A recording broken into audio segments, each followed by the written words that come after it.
मैंने भगवत गीता तब तक नहीं पढ़ी थी जब तक मुझे ज्ञान नहीं हुआ कि हम सभी आत्माएं हैं और ये जिंदगी हम आत्माओं के लिए एक इम्तिहान है, अपने अंदर से अपने सबसे अच्छे रूप को बाहर निकालने का। भगवत गीता इस इम्तिहान को पास करने की एक अहम किताब है। दोस्तों, भगवत गीता में 18 अध्याय हैं और ये संस्कृत में परमात्मा द्वारा दी गई थी। समय के साथ संस्कृत भाषा रोजमर्रा की जिंदगी से निकल गई और ये ज्ञान मनुष्य से दूर हो गया।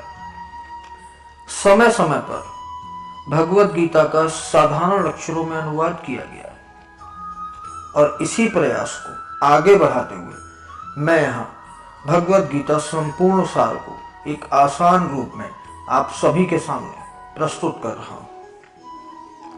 दोस्तों, ये ज्ञान परमात्मा ने भगवान कृष्ण के द्वारा सबसे बड़े धर्म युद्ध महाभारत की रणभूमि कुरुक्षेत्र में अर्जुन को कुछ 5000 साल पहले दिया था।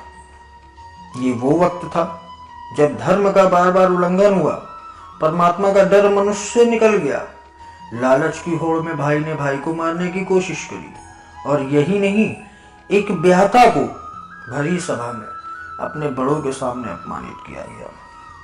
इससे पहले कि मनुष्य जाति धर्म युग से निकलकर पूर्ण रूप से कलयुग में जाती युद्ध की रणभूमि में युद्ध से कुछ पहले परमात्मा ने गीता, इस पवित्र गीता को भगवान कृष्ण के द्वारा मनुष्य जाति कल्याण के लिए दिया। गीता परमात्मा द्वारा दी गई वो अनमोल किताब है जो किसी एक धर्म के लिए नहीं बल्कि पूरी मनुष्य जाति के लिए है, पूरी इंसानियत के लिए है, हम सभी आत्माओं के लिए है, क्योंकि ये आत्मा को परमात्मा के बारे में, उसकी सृष्टि के बारे में और सबसे अहम या उन कायदों के बारे में समझाती है जिनका आत्मा को मनुष्य के रूप में हर हाल में पालन करना होगा, रक्षा करनी होगी। और इन्हीं कायदों की बुनियाद पे एक आत्मा को शरीर त्याग करने के बाद परखा जाएगा और इस परीक्षा से पास होने पे हमेशा के लिए इस जन्म और मृत्यु से मुक्ति मिलेगी। परमात्मा भगवत गीता में कहते हैं कि मैं ही सबकी शुरुआत हूं, मैं शुरू से भी पहले था और सब खत्म होने के बाद भी रहूंगा, सब मुझ में है और मैं सब में हूं। जो भी तुम छू सकते हो, देख सकते हो, चख सकते हो या सुन सकते हो, वो सब मैं हूं। ये नदियां, ये पहाड़, ये सूरज, ये ग्रहण, ये चांद सितारे, सब कुछ मैंने ही बनाए हैं। मैंने ही भगवान, शैतान, राक्षस और इंसान बनाया है। मैं सर्वव्यापी हूं, सब में रहता हूं, सब में हूं, मैं ही हूं, सिर्फ मैं ही हूं।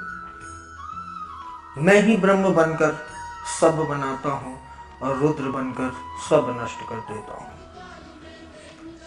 मैं ये सृष्टि यूं ही बनाता और तोड़ता रहूंगा ताकि आत्माओं को मौका मिल सके इस जन्म और मृत्यु से मोक्ष पाने का, हमेशा के लिए इस परमात्मा के साथ रहने का।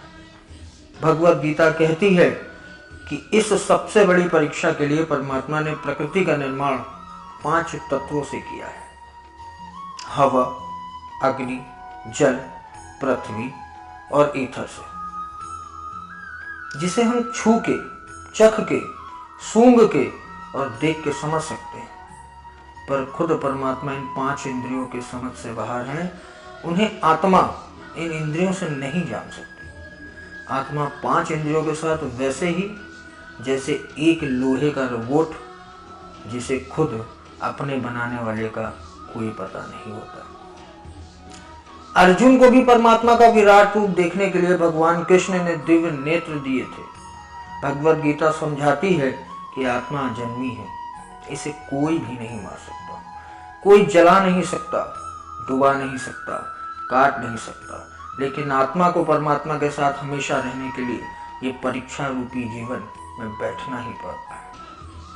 इस परीक्षा के लिए परमात्मा से बिछड़ के आत्मा को पृथ्वी पे किसी न किसी रूप में जन्म लेना पड़ता है।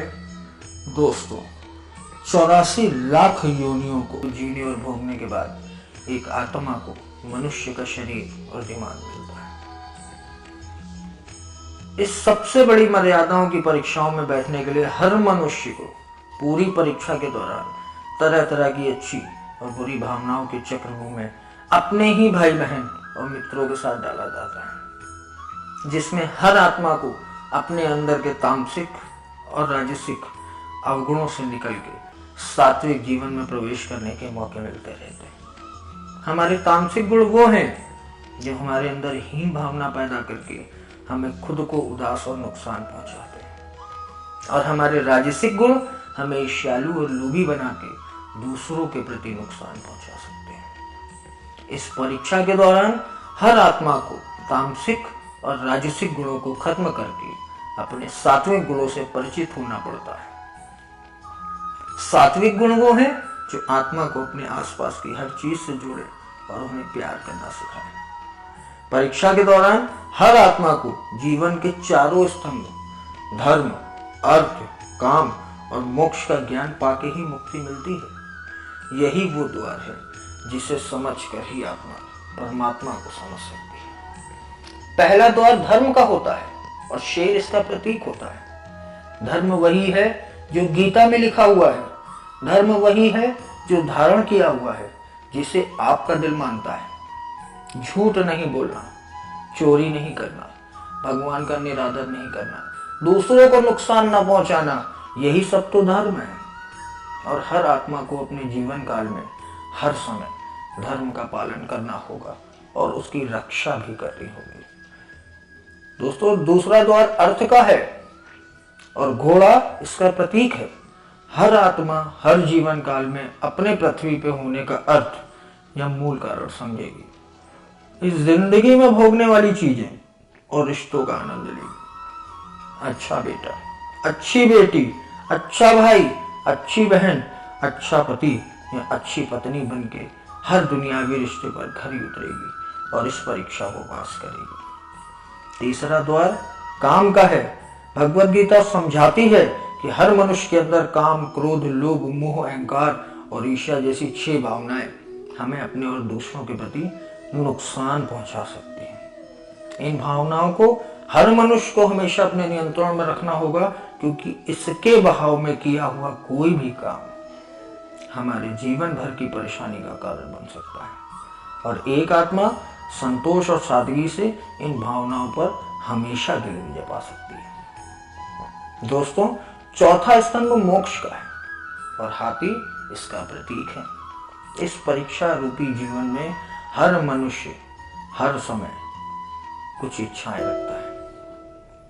कुछ इच्छाएं एक ही जन्म काल में पूरी हो जाती हैं, पर कुछ अधूरी रह जाती हैं और उनके पूरा होने के लिए आत्मा को वापस पृथ्वी पर आना पड़ता है। भगवद गीता समझाती है कि हमारी इच्छाएं ही मूल कारण हैं हमारे पृथ्वी पर वापस आने का, और अगर हम कोई भी इच्छा ना रखें तो हम इस जीवन और मृत्यु से मुक्त हो सकते हैं। ये द्वार माफी का भी है।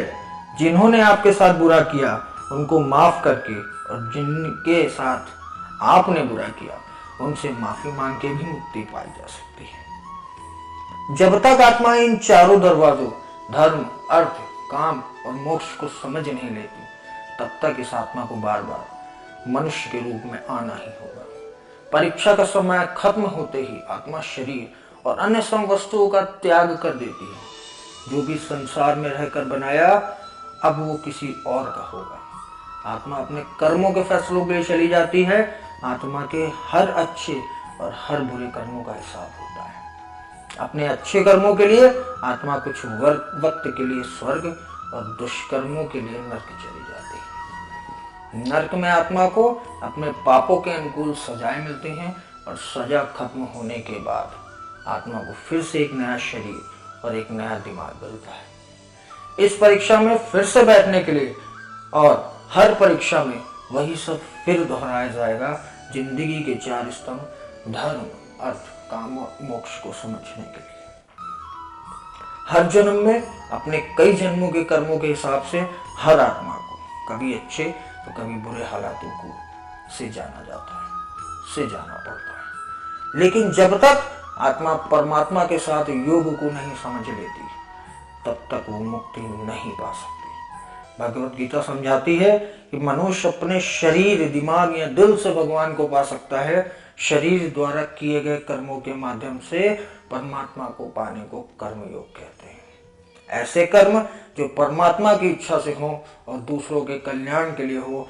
वाल्मीकि जी ने रामायण लिख करके, श्रवण ने अपने माता पिता की सेवा और उन्हें 4 धाम की यात्रा कराकर अपने कर्मों द्वारा ही परमात्मा को पाया था।